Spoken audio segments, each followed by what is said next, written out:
Bandar Bukit Tinggi. Penumpang yang dihargai, sila jaga kebersihan semasa berada di dalam tren. Kerjasama anda amatlah dihargai. Dear valued passengers, please keep clean while on the train. Your cooperation is highly appreciated.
tiba di stesen Bandar Bukit Tinggi, pintu di sebelah kanan akan dibuka.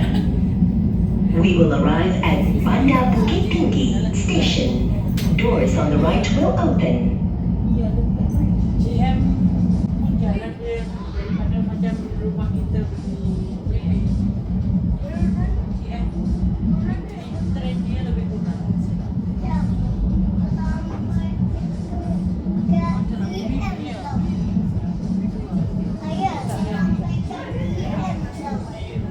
Cari apa dia tahu.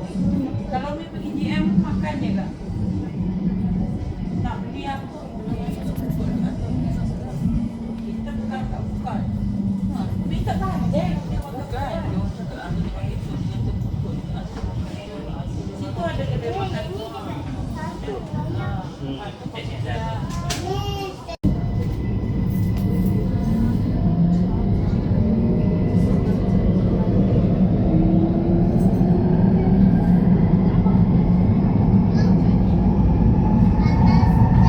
Stesen berikutnya, Klang Jaya. Next station, Klang Jaya. Penumpang yang dihargai, terima kasih kerana tidak makan, minum atau merokok semasa berada di dalam tren dan di stesen. Terima kasih. Dear valued passengers,